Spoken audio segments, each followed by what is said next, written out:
Oke. Baik, selanjutnya di sini kita akan menginstal Flutter yang ada pada Android Studio yang sudah kita install sebelumnya. Jadi, pertama kita buka dulu aplikasi Android Studio-nya. Kemudian kita masuk ke plugins. Nah, di sini kita langsung cari saja Flutter. Nah, ini sudah ada Flutter. Kita install. Accept.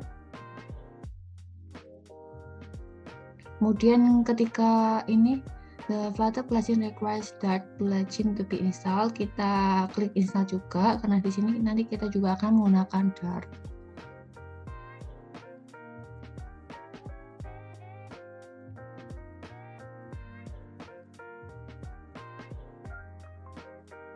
Oke. Di sini kita diminta untuk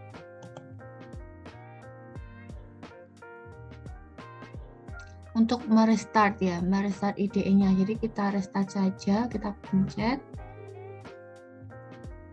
restart.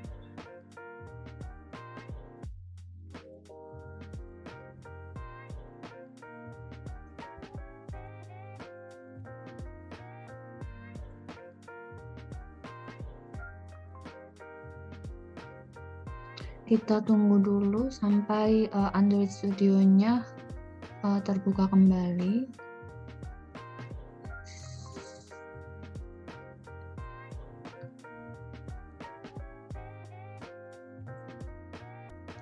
Sambil menunggu mungkin kita bisa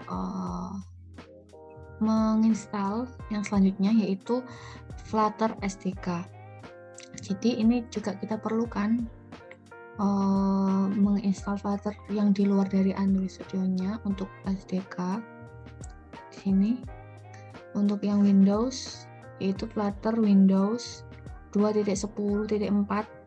Nah, ini kita klik saja.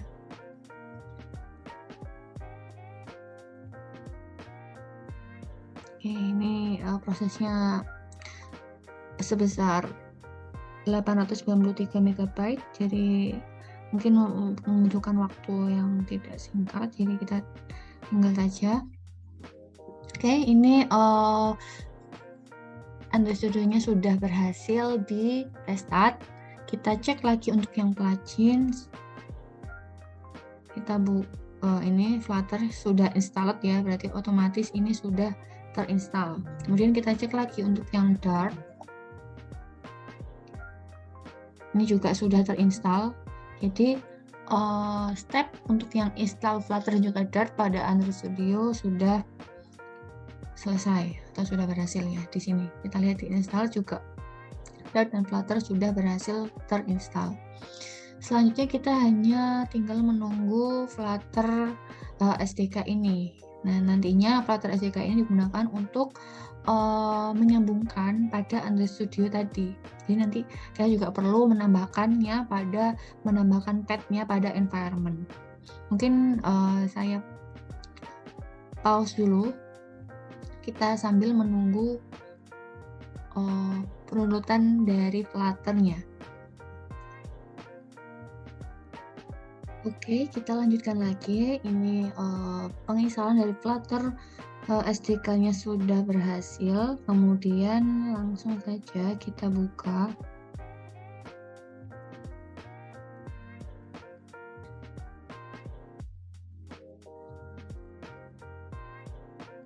Oke, di sini sudah ada.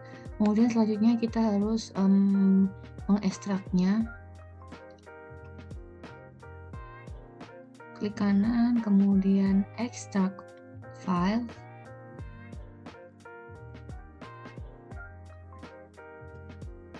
Nah, di sini kita ekstraknya sesuai dengan path-nya ini, yaitu nanti di C users HP downloads, kemudian Flutter Windows 2.10.4. Oke, ini kita klik OK. Kita tunggu.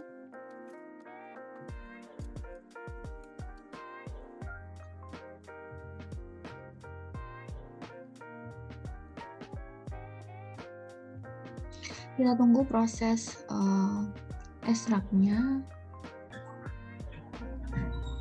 Kemudian nanti kalau misal proses ekstraknya sudah selesai, kita perlu menambahkannya di environment sampai Flutter bin.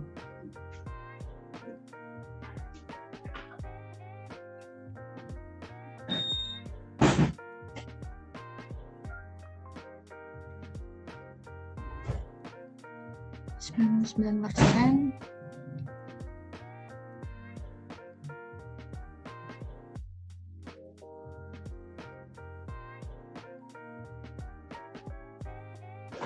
Oke, ini sudah berhasil diekstrak.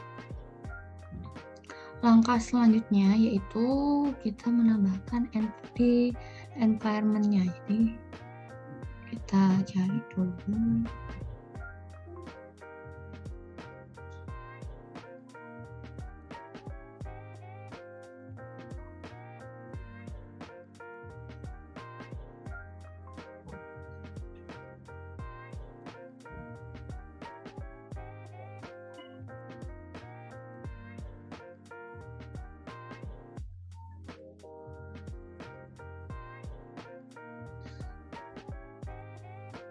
Kita cari environment-nya di settings.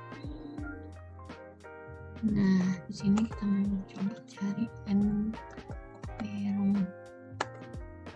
Ini ada edit environment variable for your account. Oke, di sini di pad di user variable for HP ini kita klik edit, kemudian kita tambahkan new. Nah, itu padnya kita copy dari Flutter tadi. Ya, di sini kita buka Flutternya yang sudah terinstall tadi. Kemudian ini masuk ke folder bin-nya. Jadi Flutter bin ini langsung saja kita copy dari sini. Copy, kemudian kita masukkan.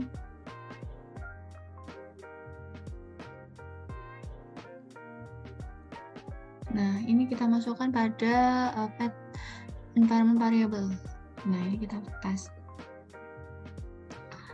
Setelah itu kita klik OK. OK. Nah, sampai sini kita sudah berhasil memasukkan atau mengupdate pad kita.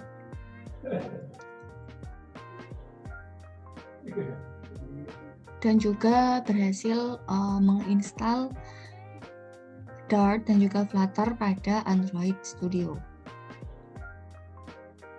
Mungkin cukup step atau bagian yang saya kerjakan.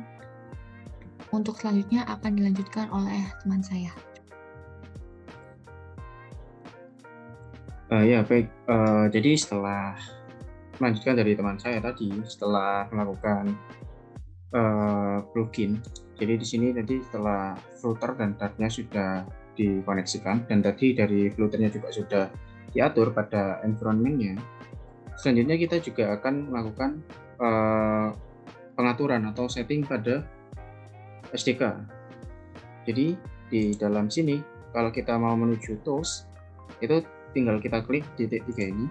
Nah, nanti akan keluar SDK Manager. Nah, kita masuk di dalamnya.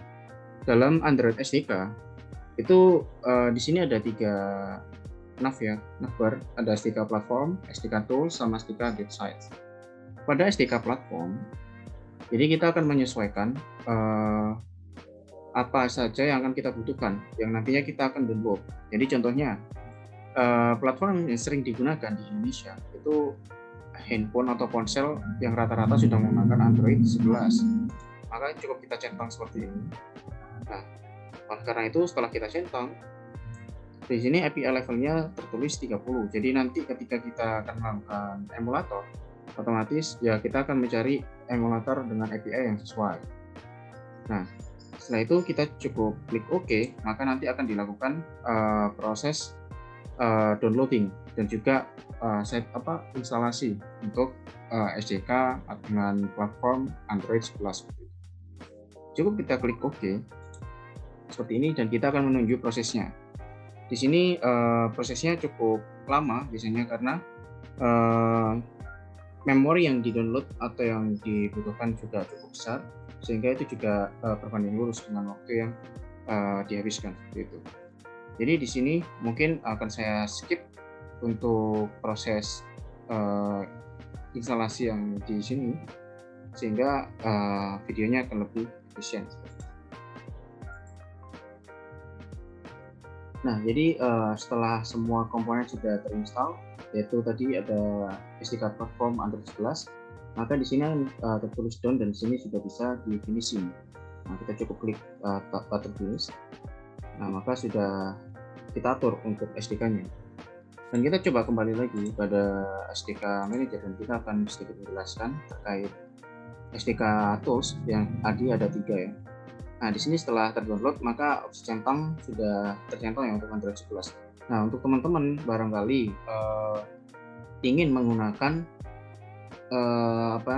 virtual, kan di sini kan kita akan menggunakan virtual device, tapi barangkali teman-teman tidak ingin menggunakan virtual device, teman-teman juga bisa menggunakan physical device, jadi akan menggunakan ponsel teman-teman itu sendiri.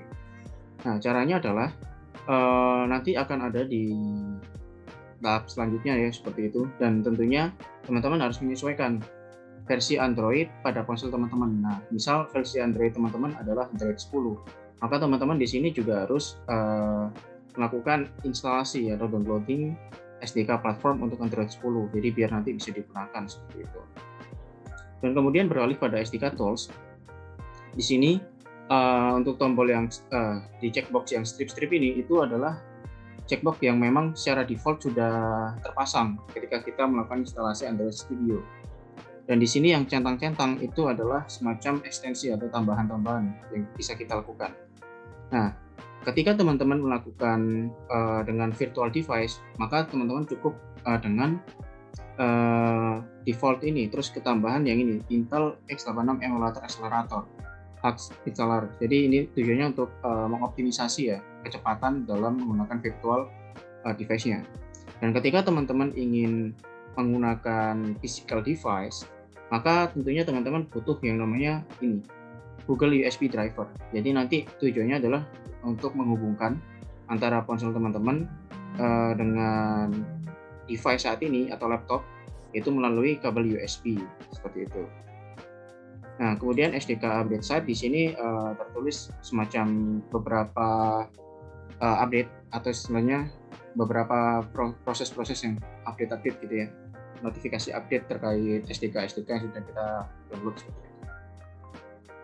Ya baik, untuk setting SDK cukup, dan kita selanjutnya adalah akan demokan yang pertama, yaitu menggunakan virtual device. Nah, caranya cukup mudah. Kita setelah tadi ya, kalau kita klik di tools ini, kita sudah di SDK Manager, maka selanjutnya kita akan beralih ke Virtual Device Manager di sini. Nah, di sini untuk Virtual Device kita masih belum ada sama sekali. Tentu kita akan melakukan Create Device. Nah di sini Create Device. Nah, ada TV, phone, Wear OS, tablet, otomotif dan sebagainya. Nah, tentu kalau di sini karena kita ingin membuat aplikasi Android pada ponsel, kita cukup menggunakan phone.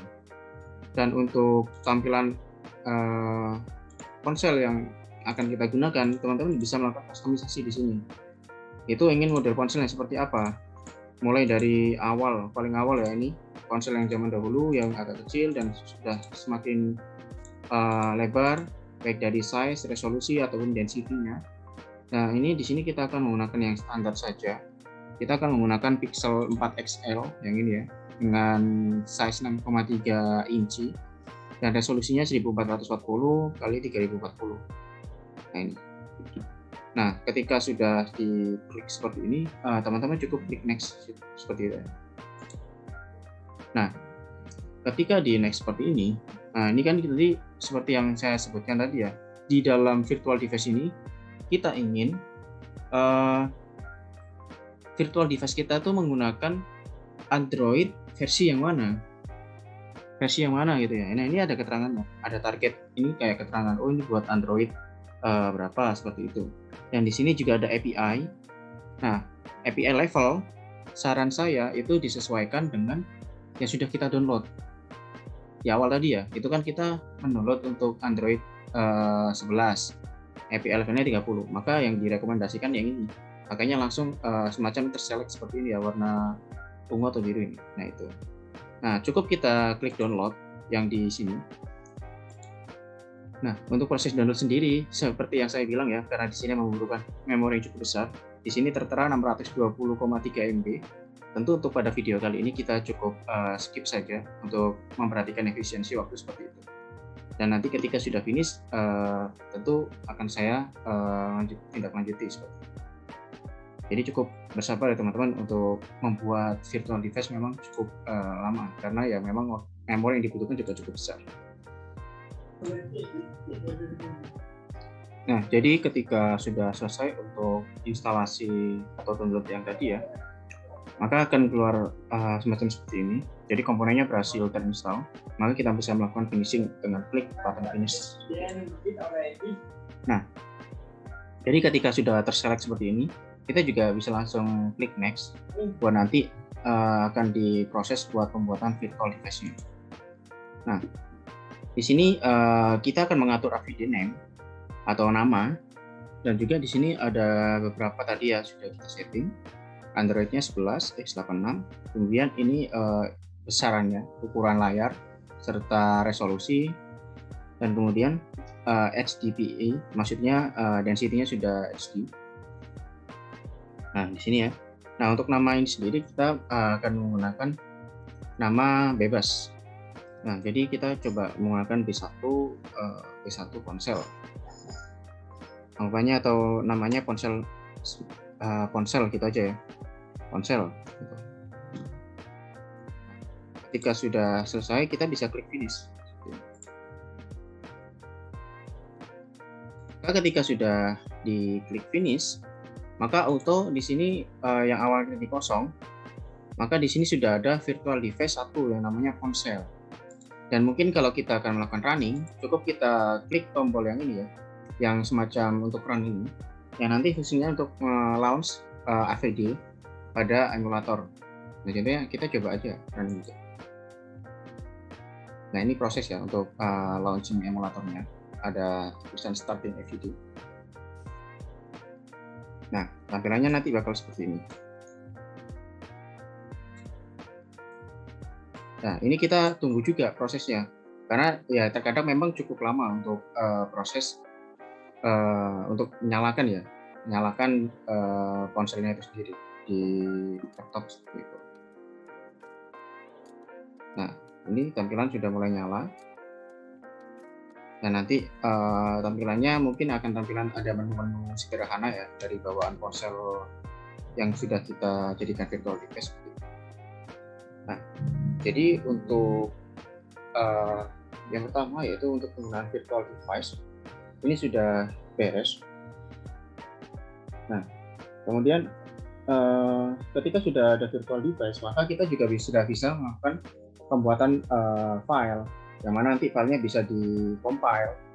Nanti agar tampilannya akan muncul di dalam sini, dan itu akan didemokan langsung oleh rekan saya pada step selanjutnya. Nah, kemudian bagaimana untuk mengatur physical device? Caranya cukup mudah sebenarnya. Jadi kita tinggal menyambungkan USB kita ke handphone gitu ya. Seperti kayak kita mau mentransfer file antara ke HP, ke laptop gitu. Nah, kemudian kita tidak melakukan setting di sini. Jadi kita akan melakukan settingnya itu di ponselnya. Jadi nanti di setting, dan setiap ponsel tentu beda ya. Nanti bisa di search di Google bagaimana atau how to set developer mode pada ponsel apa gitu. Nah, seperti itu teman-teman. Jadi beda-beda. Dan nanti kalau sudah terhubung, maka biasanya di sini di device manager itu akan muncul satu gitu. Namanya sesuai dengan seri ponsel teman-teman. Nanti namanya apa RNX 2001 atau apa gitu ya. Nanti ketika di running, maka hasilnya tidak akan muncul di laptop, tapi langsung akan muncul di ponsel teman-teman seperti itu. Nah, jadi di sini sudah berhasil ya. Ini sudah muncul tampilan sederhana untuk ponselnya sendiri. Nah, ini untuk tampilan menu sederhananya. Nah, ini juga ada menunya. Menunya cukup sederhana, jadi cukup ringan juga. Ini mungkin itu saja. Nanti kita akan berlanjut pada step selanjutnya, yaitu dalam pembuatan file footer pertama kita, yang nanti akan menjadi default, dan kita akan mencoba membuat file Hello World. Jadi setelah SDK dan emulator atau virtual device sudah ada, kita akan coba demokan pembuatan file Flutter sederhana dengan kita ini membuat file Hello World ya untuk percobaannya. Pertama-tama kita buat dulu di new Flutter project ini, kita pilih, kita tekan. Oke, kemudian nanti akan muncul tampilan seperti ini, dan ini nanti kita isikan sesuai dengan letak di mana Flutter Windows yang sudah kita download sebelumnya. Jika sudah, lalu kita klik next. Oke, di sini kita mengisi nama, project name, lalu ada project location-nya, nanti kita taruh di mana, description-nya apa. Lalu untuk Android engine-nya kita menggunakan Kotlin, iOS engine-nya kita gunakan Swift. Untuk platformnya sini kita menggunakan dua aja, yaitu Android dan iOS. Nah, sini untuk project name-nya kita beri nama percobaan 1, percobaan aja. Oke, setelah kita klik finish, nanti akan muncul tampilan creating Flutter project seperti ini. Kita menunggu.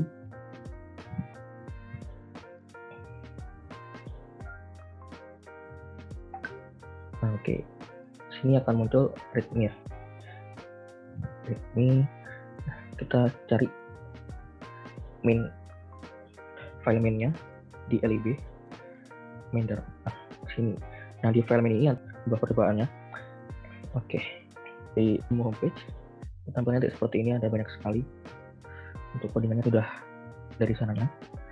Nah, sekarang kita akan mencoba untuk percobaan Hello World. Nah, sini tagline kita ubah menjadi Hello World. Lalu kita tambahkan Flutter homepage Hello World. Oke, jika sudah, kita buka terlebih dahulu. Kita running device-nya, total device. Kita tunggu.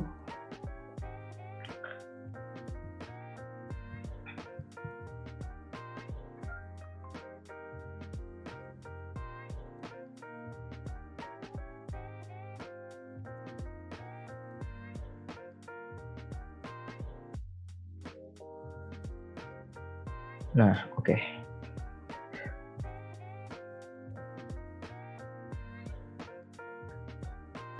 Coba start. Coba kita tunggu.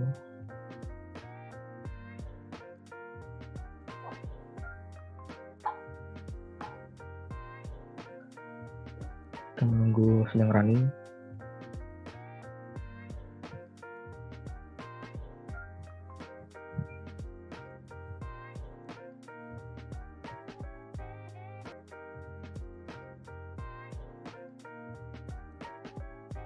Nah, oke, sekarang ini sudah selesai, runningnya udah berjalan dan udah jadi. Nah, jadi untuk ininya Flutter My Homepage tutorialnya ini sudah sama ya seperti yang di codingan, yakni Flutter Demo Homepage Hello World, sama juga Flutter Demo Homepage Hello World. Dan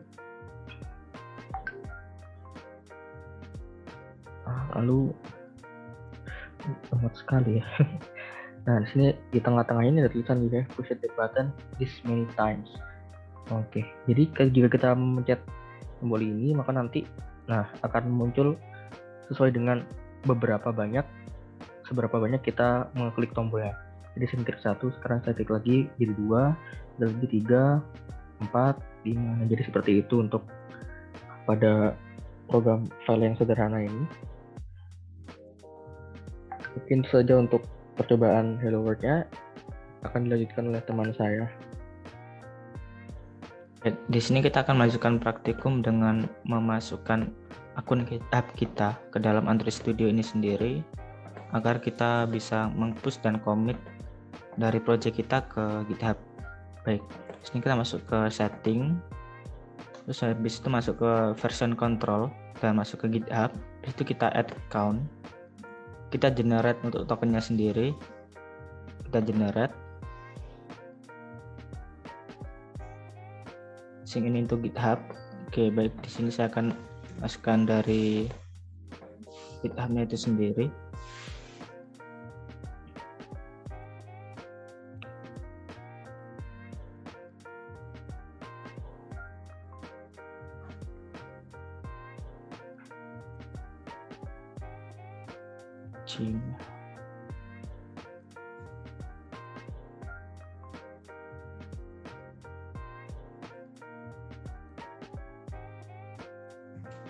Kita sync in.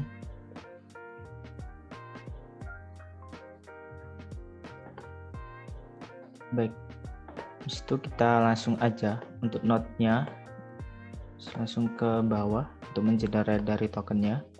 Kita generate untuk tokennya, dan ini untuk tokennya kita copy as copied. Habis itu kembali ke Android Studio-nya, kita masukkan ke sini, kita add account, habis itu kita apply, terus kita oke. Baik, habis itu kita mau commit dan juga push dari project kita ke dalam GitHub dengan cara ke VCS, habis itu share project on GitHub. Habis itu kita namai misalkan repositorinya adalah percobaan. Untuk jika kita mau private aja dari akun GitHub-nya, kita bisa dengan cara mencetak tombol ini. Jika kita tidak ingin seseorang melihat project kita. Untuk remote-nya origin, deskripsinya terserah mau diisikan apa aja. Oke, langsung saja share. Dikosongin juga boleh. Langsung kita share.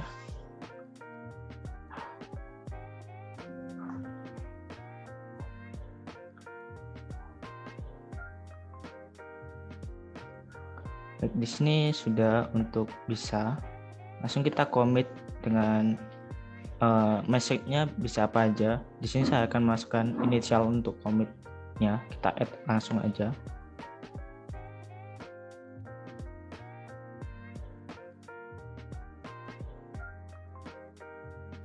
Baik, bisa kita lihat coba di dalam GitHub-nya.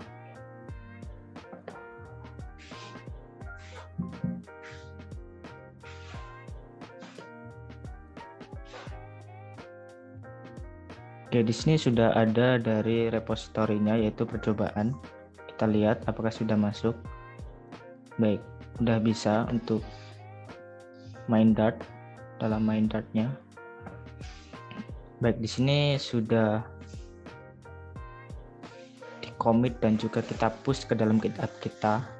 Sini tulisannya footer demo homepage hello world dan juga title-nya hello world. Jadi sudah bisa. Oke, sekian dari kami. Assalamualaikum warahmatullahi wabarakatuh.